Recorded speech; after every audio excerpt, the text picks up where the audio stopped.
Hello and welcome everybody to another episode of Small Talk with Shibby, my LCS post-game interview content. I'm joined by EG Revenge. And Revenge, before we talk about the game, I do want to just talk about kind of the whole season since we are, nearing the end, right? Your squad, I think your team as a whole was probably really underrated coming into the split. Have you guys used that as like a motivational piece or a motivational chip for you guys? Because I think right now you guys are vying for the top one, if not top 3 spot in the playoffs, as long as you guys, win the next couple of games. Like, how have you taken the criticism personally, and how has your team kind of taken maybe the really low initial ranking of your team? I mean, we all came in with something to prove, and Of course. that's still like, our mindset is still to try to win LCS and win the whole thing, Like our outlook is for playoffs. We're looking at trying to make worlds, we all have our goals, and of course we heard the community noise about us, and it was obviously like we all knew that we're still good, and I think recently we're 0-2 this week now. We also lost against NRG, so we're on like a 3-loss streak now. And we're a new team, so like this is the first time that we're dealing with anything like this. So I think that we're gonna be able to bounce back, and a lot of people, they'll see that. I think one of the big criticisms that's levied against your team now is that if Jojo, your mid laner, who's having a MVP level season, if he's not really getting ahead, if he's not really getting things going on the map or himself with his lane leads, your team kind of falls apart a little bit. Do you feel the same way? Do you feel like your team, kind of maybe needs to work on some different kind of play styles, or do you think it's a bit overblown that the fact that if Jojo doesn't win mid, then EG loses? Do you think that's like is that a gross overestimation? I think it's funny because like people had been saying that from like even like our first or like our second loss of the season, which was like against C9, which had like had nothing to do with Jojo, Yeah. and had like nothing to do with his performance, and people were already saying that. So I feel like that's just a narrative that people have been waiting to say and push, regardless of whether it's true or not. So it's kind of funny to me because if you look at a lot of our losses, that's not what's happening really. Like yeah, Jojo is behind in those losses, but it's not like, oh, Jojo lost, so we're just GG'd. It's like, I don't know. It's just kind of funny. Like, obviously, Jojo is a huge strength point in our team, but I feel like we have, a strong bot lane.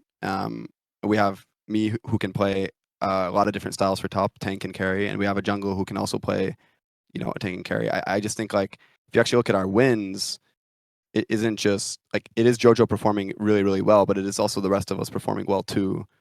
So the criticism about our team in that regard is, I mean, it's honestly, it's just funny to me because I just feel like people are just a little bit delusional. But I mean, I think that it's fine for this criticism to come now because we're still a new team and we still have a lot to show. So I'm not worried about proving those people wrong. I mean, it's almost as if any team, if their mid laner falls behind, or if their mid laner is not doing good, like, you have a higher chance of losing, right? It just feels like it's levied against you guys a lot because, right, right? It's Jojo, he's having a big season, blah, blah, blah, blah, blah. So like, if he's not doing good, I do want to talk more about the other narrative that's I think a lot of teams and certain players are kind of driving, where it's right, like you guys are frauds, like these are best of ones, right? Wait till we get to best of fives. I mean, it's not like you guys don't have playoff experience. What is your take on that specific narrative as well, right? There seems to be two driving forces, I guess, against EG, right? It's the mid lane is, if mid lane's not ahead, Jojo is not ahead, then EG's done. It's also, oh, right now it's best of ones. Once EG gets to playoffs, once they get to best of fives, this kind of stuff won't work. What is your opinion on that?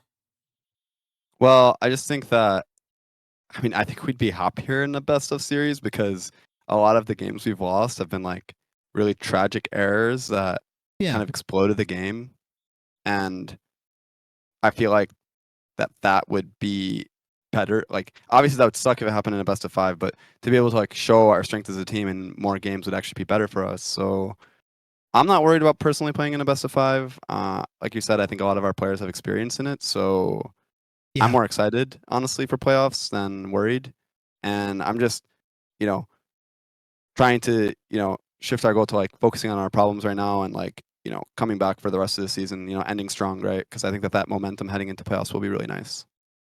I do want to talk about you individually as well, right? Because I think a lot of people, I think general fan base probably would have seen just your splits, would have just seen like the box record on your Immortal squad and been like, oh yeah, Revenge is this, Revenge is that. But anybody with like an eye test would be like, oh yeah, no, Revenge's laning stats are very good. He's consistently top 3 in like gold differential, KP, all this kind of stuff, right? You were always, in my opinion, a very good top laner. Just, maybe you were slotted on the wrong team.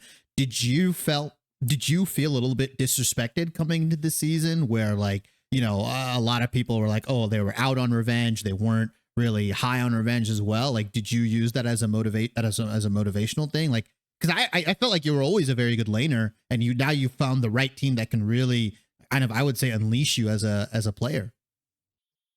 Yeah. I mean, I always, at least especially last split and even like summer split of last year, I felt like I had really leveled up my laning and Mhm. it started to show, but I just had never gotten results.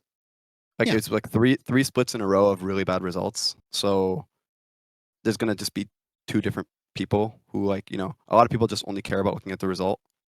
And it's like you're a contribution to that result, obviously. And Yeah. it's like I always believed in myself though, and I believed that I was improving. So that's all I tried to focus on because I like to look at players who've had, really rocky careers too, right? Like I think like Kingen was 10th place on DRX, like one of the splits, and then the next split they made playoffs, they went to Worlds, they won Worlds, right? Like, but everyone kind of also knew Kingen was like a pretty good top laner, right? So like I Mhm. felt like I use things like that too as motivation, and I try not to focus too much on what the community thinks about me because it'll always change, Yeah. and I know myself and I trust myself as a player. So I need to just like hold that trust and confidence for myself to kind of like, yeah, just get to that, get the results that I'm getting now, right? Like I want to, I really, like I said, my goals are really to try to get to Worlds, do well at Worlds, right? Like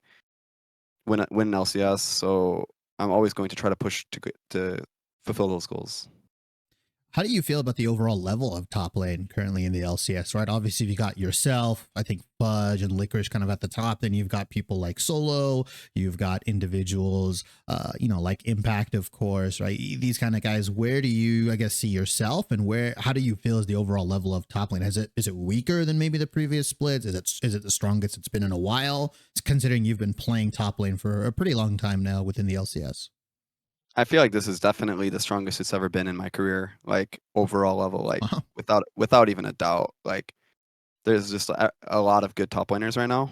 Mhm. Everyone in the league has like a strength, and I feel like that's, yeah, you can't really say that in like my previous splits. There's been like plenty of pretty, easy to beat top laners and Yeah. stuff. So I feel like, yeah, this split's definitely the hardest top lane's ever been in the LCS, and I am proud of myself to split for, doing well so far in EG, and I want to like carry that to the future because it's just like I really believe that, you know, doing well this split individually, especially and just as a team, it Mhm. should say a lot to myself, to my level as a player, and I want that to get recognized. So, yeah, given the competition of the league.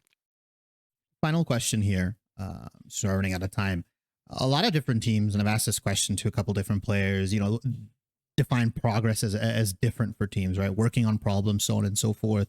With yourself and with Evil Geniuses as a team, what do you guys define as progress with, as a team, right? How do you like, is it fixing problems? Is it diversifying your play styles, right? Because now that we're coming up on playoffs and I believe you guys are pretty much locked in, where you guys are will have to determine when the next couple of weeks games come out.